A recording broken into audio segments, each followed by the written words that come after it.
Hey up everyone, welcome to the Rugby League History channel. I hope you're all well on this Monday, wherever you may be in the world.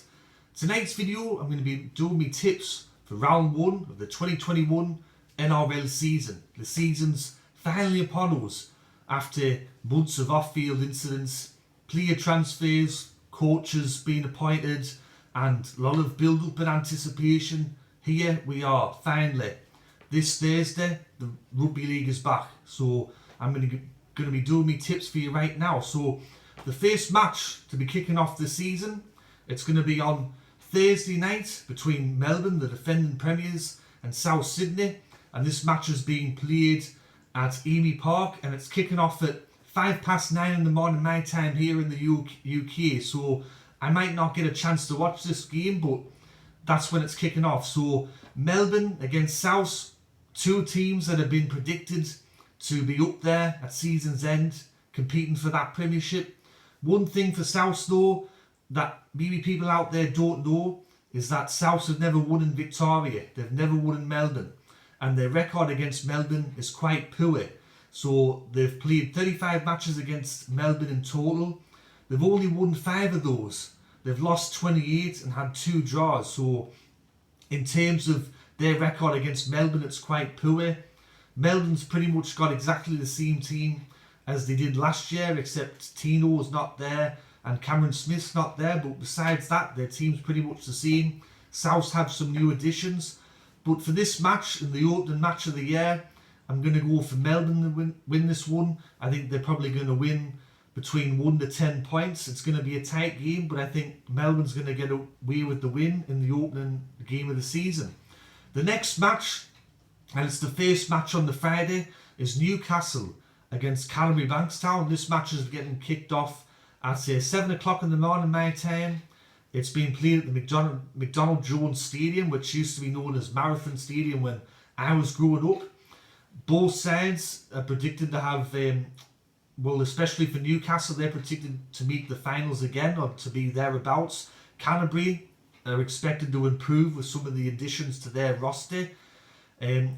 With Canterbury though and Newcastle, Canterbury's had a bit of the upper hand over Newcastle over the last couple of years. Even with Canterbury not playing so well throughout the entire year, they seem to do quite well against Newcastle in the games that they play against each other. They've won 4 of the last 5 games against Newcastle, and I think that trend's going to continue. I think Canterbury's going to get the win. I think they're going to win between 6 to 12 points over Newcastle on the Friday.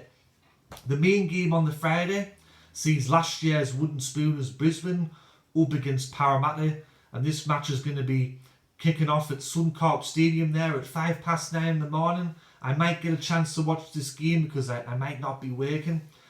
With Brisbane, they're expected to improve this year. The only way is up.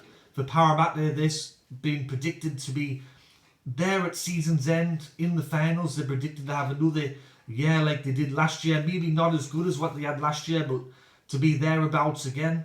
One thing about Parramatta that they have to be wary about in this game is the fact that most of the teams that finish with the wooden spoon, the next year in the opening round, they generally end up winning. So Parramatta has to be careful of Brisbane, because Brisbane's going to come out firing, because over the off-season, Brisbane's been the butt of many jokes.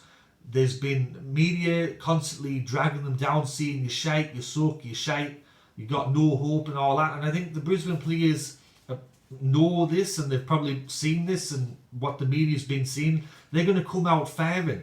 But for this particular game, I think Parramatta's going to have a bit too much of Brisbane. I think they're probably going to win between 6 to 12 points. It's not going to be a blowout. I think it's going to be a tight game, but I'm going to go for Parramatta to win. The first match on Super Saturday sees New Zealand up against the Gold Coast, and this match is getting kicked off at 4 o'clock in the morning my time at the Central Coast Stadium. New Zealand's had a very a build-up like last year, where things were kind of disjointed, and are they playing in Australia, are they playing at home? And this time again, it turns out that they're going to have to play most of the year in Australia, so not the ideal preparation. And Gold Coast are probably one of the most hyped teams in recent memory. For this game, I'm going to go for the Gold Coast to win. I think they're going to win between 6 to 10 points. But New Zealand's going to also play quite well in this match. I think it's going to be a very tight game. The next match on Super Saturday, the second game, sees Sydney Roosters, Eastern Suburbs, up against Manly Warringah. This game is getting kicked off at 6:30 in the morning, my time, at the Sydney Cricket Ground. With Manly, they're kind of like you don't know what you're going to get with them this year. They had a great year in 2019. 2020, they were the complete opposite. What's going to happen this year, we'll just have to wait and see. With Sydney Roosters, they'll be there at season's end, no doubt.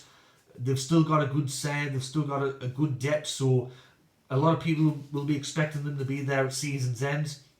For this particular game, I'm going to go for Eastern Suburbs to win by at least 12 points. I think they're going to have too much for Manly there at the City Cricket Ground.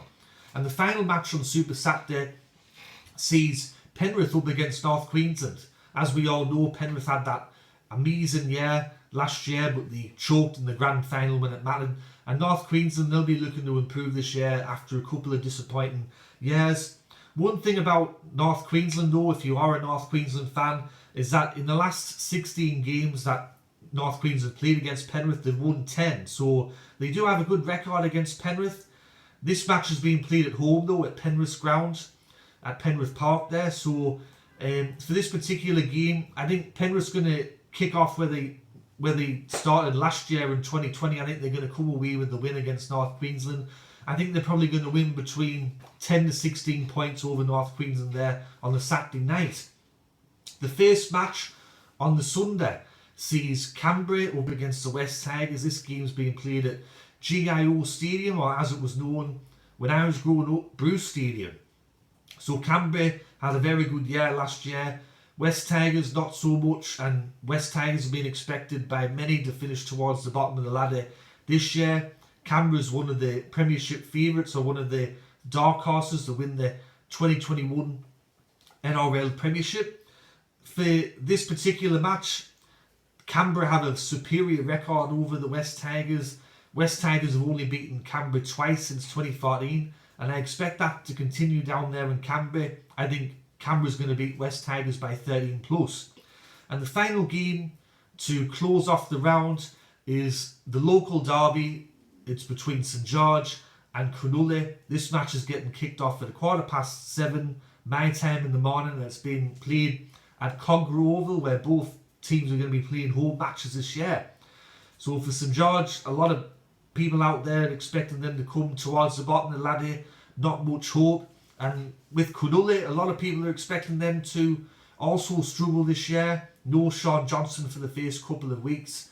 But it's a local derby. Form goes out the window. With local derbies, it doesn't matter how a team's going. They always live for the local rivalries and the local derbies. And St George and Cronulla is quite fierce. But for this particular game, I'm going to go for Cronulla to win in a very close match. I think they're going to win by about 4 to 6 points over St George. St George are going to come out firing, I think. I think they were embarrassed in that Charity Shield match, and they're going to try to right wrongs in the first round of the year. But I think Cronulla's just going to have a bit too much of them. But anyways, that's me round 1 tips for the 2020 NRL season. I hope you enjoyed that. If you did, give it a like. And if you're new to the channel and haven't yet subscribed, please consider subscribing. I'm up to 757 subscribers, looking to get to 800. That's my next goal. Anyways, everyone, this is Rugby League History signing off, and I'll catch us all later in the next video. Alright, tatty bye now.